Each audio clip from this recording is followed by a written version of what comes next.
Bonkers, ready to set sail on the good ship Blackwatch. Watch out for sail 71. Sail 71. Arr. To the onion patch. Arr. Are the onions next to the lettuces? Arr. Arr.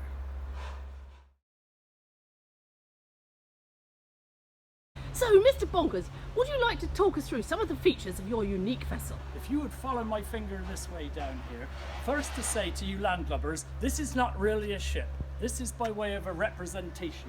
And the representation of the boat is made with bamboo rods. Now, notice here, the tack, and here, the safety pin hangs up the garden twine. And as you follow my finger up to the shrouds and the cross trees, you will find yourself with the quarantine flag, which is why we are here in the garden. Oh, Mr. Bonkers, that is really very technical and very, very impressive. Could you please explain to me, what are those two elegant chairs doing in the representation of your vessel? Well, these chairs, they take the place of most of the superstructure.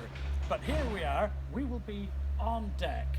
And later you will find us adding our weight to the upwind side of the vessel. I see, and you can tell it is the upwind side because the sail is out the other side. Down here then, we have the rope that controls this sail. This rope is called a sheet. This is a sheet, we don't call it a sheet. This is a rope, we do call it a sheet.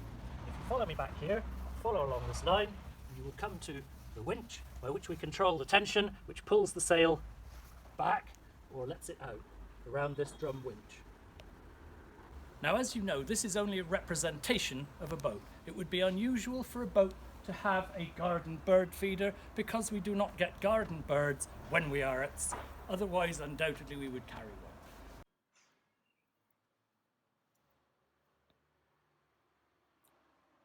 Cooey, Mr. B! I'm up here doing an aerial shot. Hi. Can you wave for the cameras? Thank you very much. And while I'm coming back down, could you possibly weed the beans as well? So, Mr. Bonkers, I believe now we're going to be practicing attack. Can you tell me how this works? Yes, we're going to turn through the wind. We will bring the head sail from one side of the boat to the other. Oh. I will say ready to attack. If you feel ready, you say ready.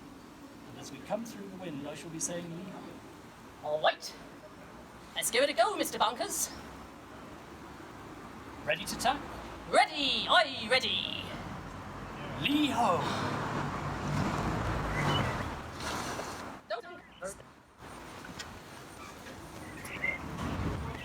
Going over the other side of the boat and us up on the high side. A flawless manoeuvre, Mr. Bonkers. Lawn. What we sailors use is a chart. And what you need to know is chart has an R in it. Chart. And so here we have the blue pieces, which we call the sea, and the yellow pieces that we experts call the land. And Mr. Bonkers, I can't help but noticing that your chart comes in a number of pieces. In fact, it seems to come in about 1,000 little pieces. Are you sure you're going to be able to assemble it correctly in time for the race? The ideal use of the jigsaw puzzle chart is to only take up on deck the pieces that you really need at the time. Oh, Mr. B, you're a sharp one and no mistake. Sometimes one piece if you're going very slowly, or sometimes up to 100 if the wind has got up. So, Mr. B, I understand we're looking for a piece that says Portsmouth Harbour on it.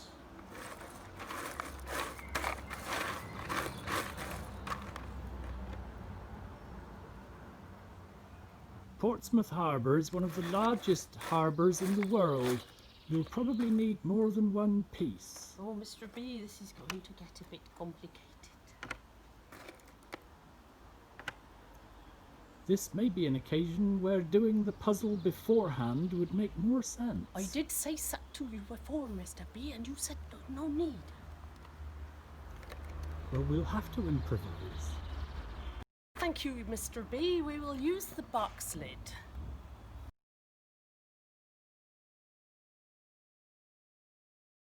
Doris, what shall we do next? Well, Mr. B, I think the time has come to practice eating the food. Now, on Black Watch, I understand that the meals are very well planned and are all served in doggy bowls. So we have been investigating the contents of our fridge and freezer, and we have here one Karalan and mango prawn curry and one lonesome sausage in a Tupperware box. This will not sustain a crew for a mighty voyage. That is a point well made, Mr. B. I think we better nip out down the shops and come back before we resume this exercise.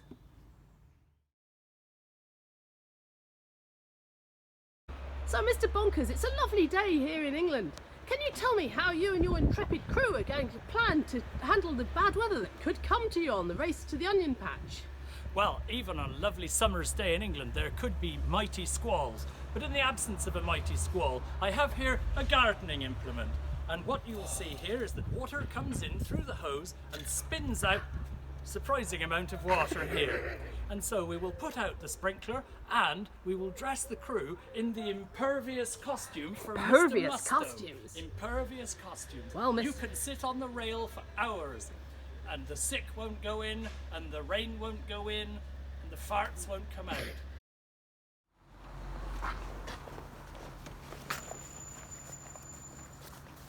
So, Mr. Bonkers, I cannot but observe that my yellow costume is completely covered in little black flies. Rain is a-coming. Oh. But we must stick to our stations, Mr. Bonkers.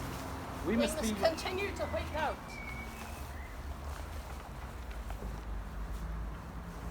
Mr. Bonkers, you have not turned the tap on. This is...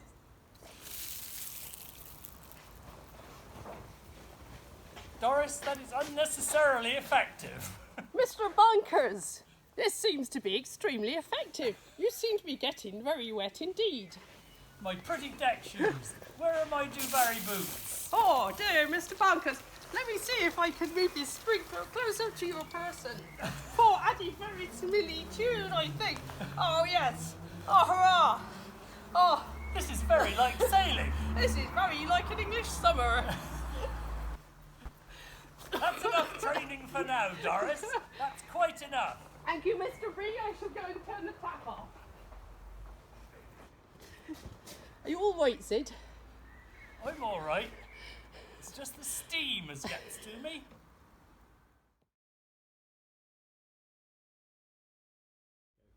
We enter the vegetable garden on the final stages of the dash to the onion patch.